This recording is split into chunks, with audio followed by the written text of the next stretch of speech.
Story 1. This could be a very, very long story. I'll try to summarize where and when I can. My now ex-wife Kate and I moved to an apartment in 2010. The house as a whole was a renovated townhouse split between two sides with 2 apartments on the bottom and 2 apartments upstairs. I wasn't the biggest fan of the apartment as it was a much older building than I had ever lived in, but I quickly adjusted to the wood creaking throughout the night. On the initial walkthrough, we noticed that the only problem was a dip in the bathroom ceiling. The landlord, Jay, promised he would get it fixed as soon as possible. 1 year to the day when we moved in, there was a loud crash at 4 a.m. The bathroom ceiling had collapsed, and there was tiling and wood all over the floor and in the bathtub. Now Kate was typically the aggressive one, while I was more passive and laid back, and she kept calling Jay throughout the day. When she got in touch with him at around 9 p.m., she explained what happened and insisted that it be fixed immediately. He rebuffed with him, yelling that his girlfriend was a lawyer and he didn't need to do anything. Now this is where I got mad. I went outside and called him myself. I feigned a relaxed demeanor, and at first, he began trying to talk to me as a bro and kept saying, "Dude, I'm gonna get someone out there, but it's gonna take a few weeks." When he couldn't sway me that way, he began yelling about his girlfriend and her knowing the law. What he was unaware of was that I had read the tenant laws in my state, so as he tried to lie, I waited until he was finished, and I recited the law stating that if an apartment was considered uninhabitable, then the landlord needed to pay for the tenant to stay in a place until it was resolved. He tried to say that our upstairs neighbor Phil was the superintendent, but he wasn't sure if he could get down there that night. He put me on hold, then came back a few minutes later and said that Phil and his girlfriend were out of state. I rang Phil's doorbell and asked, with Jay on speakerphone, if he was assigned as the superintendent. He laughed and said, "No." Dejected, Jay said he would have people out there the next day. Previously, he said they were busy for at least 3 weeks. There's more to this incident, but it led to 2 conclusions. If you're gonna lie, then there has to be consistency in your lie, and make sure that the people you lie to don't communicate with each other. This is where a feud started between me and Kate versus him and his mother. She was the original landlord and gave the house to him so he could begin to profit. So forward to a year later, Jay stopped coming to the house and his mom began doing the pickups. Around this time, my ex and I had been laid off, and we were working with Social Security for food, health, and housing insurance. We were approved for all 3 in April, but we would not get the check until May. When our typical check wasn't in the landlord's mailbox, he immediately gave us summons saying that he was taking us to court for eviction. The day we went to court, he had no lawyer, and going before the judge. Here's the summation. Judge, does the defense have a means to pay within 90 days of non-payment? Us.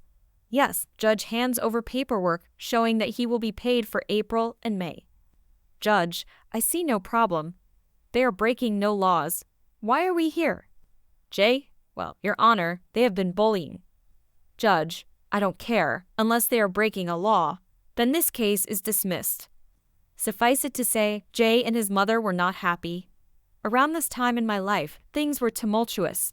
My mother, who had been battling lung cancer, succumbed to it in June. This happened at roughly the same time his mom came knocking looking for payment. I explained that I would leave it in the mailbox when we got back from the funeral home and to please just respect my right to mourn. She took her fingers and began rubbing them together, pretending to play the smallest violin. I will never forget what she said next. "Ooh, my mommy just died. Woe is me. She probably had it coming. I don't care if your entire family is dead. I want my money." She smiled smugly, proud of what she had just said. I saw red, and my heart jumped into my throat.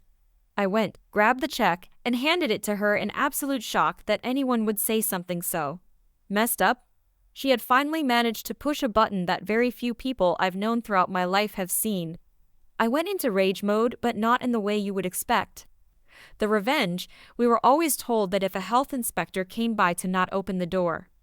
I waited until August since that was when the lease was going to run out, and we knew they would not extend a renewal.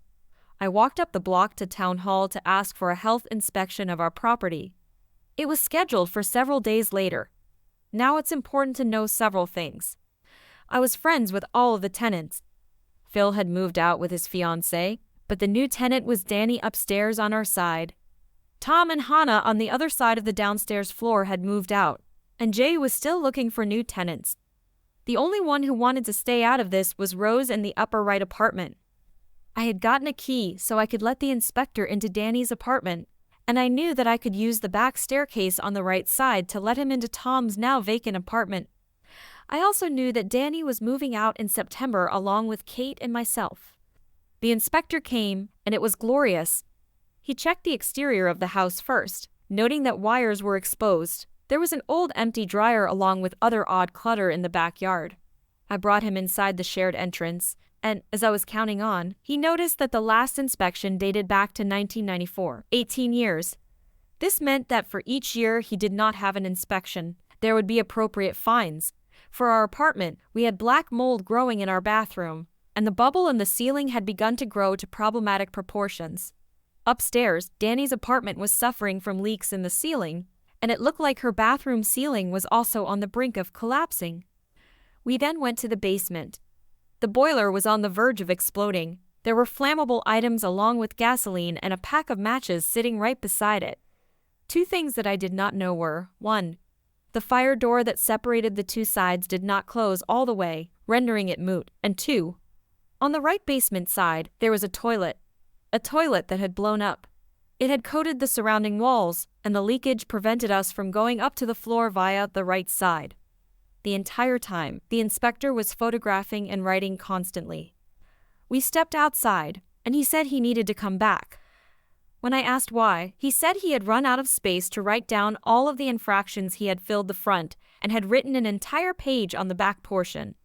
I kindly and coyly asked, "Well, how much will it cost right now?" He scratched his head and said, "Around 20-30K from what I can see, but it's probably going to be higher as this house was never licensed to be split into apartments." I thanked him, and he was going to come back with the county inspector. So we moved out, but I got the rundown from Rose. Because he was the current owner, he owed all current fines, and no one new could move into the empty apartments until everything was up to code. Because 3 out of 4 were vacant, he was losing $4,500 in potential rent. He handed the property back to his mother and had to claim bankruptcy. Now here's the other thing. Every time an old tenant left and a new one was coming in, an inspection was supposed to be done. Now that all of the financial burden fell on her, they looked into the records, and she was fined $750 for each time she had broken that rule. By the end of the year, Rose had moved out, so the place was hemorrhaging money. I sat back, proud of what I had done, and left it be. Haha, no, forget that. I wasn't close to done yet. I felt like I had destroyed Jay, but my real target had always been his mom. I learned that she had about 8 properties throughout 3 towns in my county. I went to each one, spoke to the tenants, and said I was a concerned tenant from another property and asked if they had any problems with their apartments. Every person I asked described the apartment in very poor to intolerable levels and that the mom was effectively a slumlord. She would ignore problems unless someone turned to litigation. She was threatened that they would summon the inspector, or, more often than not, the people would move out. She'd refuse their deposit and sink those into repairs. People rarely fought back because she knew that the occupants were of upper, lower-class minorities. So, being the concerned person I was, I went to the inspector of the other 2 towns and asked for an inspection to be done with at least one, if not more, would be awaiting the inspector when they came. Turns out that she faced pretty much the same infractions on every apartment she owned. It turned out she actually had 12 apartments, but I initially only knew about the ones that fell within my county. The remaining properties in the next county over were given a heads up for a surprise inspection. From what I can tell, Jay's mom had been in the landlord business for about 35 to 40 years. That collapsed quickly. Since we moved literally 1 block down the road from our old one, I got to see Jay lose his primary source of income and have to claim bankruptcy, but also saw that his mother was desperately trying to find a buyer for all of the apartments so she could pay off the fines. I learned 2 years later that she too had to file for bankruptcy. Jay and his mother camped out in front of our next apartment 2 days in October of 2013 before she filed for bankruptcy, I'm guessing to scream at me and or Kate. So I called the police and said that there were strange people standing in a no parking zone and they kept looking up at the 2nd floor. A cruiser swung by and told them to leave. I know I should have used the 2 months I spent monitoring everything to find a new job. But this was the one and only time I wanted to cripple a person where they hurt the most, their wallets. I think I got my point across. None of this would have happened if you had just fixed the ceiling before it collapsed. J. Story 2. This is my first post I ever made on here, and I have a few stories to tell if anyone is interested. But here it is. I used to work at a gas station, me being only 20 at the time. I needed a job since I was new to my area after moving from one state to another, and the job was good. The manager, she was awesome. She was the sweetest thing before she left, and the manager after was just as awesome before I moved to a new apartment. But the previous assistant manager when I started working there, let's call him Richard, for obvious reasons. And let's call the first manager Angel, obviously not his real name. Richard was known to be very hostile, creepy when not around the manager, and made us try to do his load of the work and blamed us for being lazy when we couldn't do it in our jobs fast enough. My coworkers and I had brought the situation to the higher-ups numerous times, and as much as she wanted us to be heard, Angel couldn't do anything, and it came to a boiling point 2 months down the line on my end. Little fact about me: I am timid, I am autistic, and I get very, very stressed when someone threatens me with my life. I get very, very sick to my core and lack of breathing if I have to deal with that, and I use that to my advantage. On the shift I was supposed to be working that day, I had asked my friend Cross, not real name, if I could borrow his speaker to listen to my music. My manager said as long as I can do my job behind the register and Cross was okay with it, I can listen to my music, and I asked specifically if I can borrow it to take home for a couple of days until my new speaker came in that I bought the previous paycheck. Cross said okay, and shift change happened, and Richard came in. He sees me listening to my music, and he asks me to play his music from his phone on Cross speaker. I said no, the speaker is mine for the next couple of days, and I don't want to be held responsible for any damage. He then whispers under his breath for me to hear, but for the cameras in the store to not pick up. I have a knife, you know? And I basically in a single moment, and quickly too, came up with a way to end his nonsense. The revenge. I yelled at him loud enough for him so the cameras can pick it up, knowing that he would have to say something to defend himself. Why are you threatening me with a knife? And I kind of had a mixture of fear if he actually had one, and determination to make this man suffer for me and my coworkers' verbal abuse and harassment for the past couple of months. He backed away and said, Hey, it was just a joke, chill out. And I knew I had to do something because, at that point, I said, a joke, huh? Here is a good joke, have fun working alone, I quit. I walked out, called my mother who I lived with nearby, explained the situation in tears after the adrenaline and fear finished its end, and I then was told and called my manager to explain to her the situation.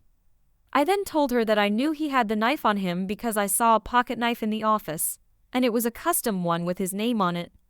Me and my mom, after she picked me up and took me back to the store to talk with my manager, I wound up in a situation with the manager, the branch manager, and the district manager asking about what happened, and I explained it again, calmer now, in full, and they asked if I was okay.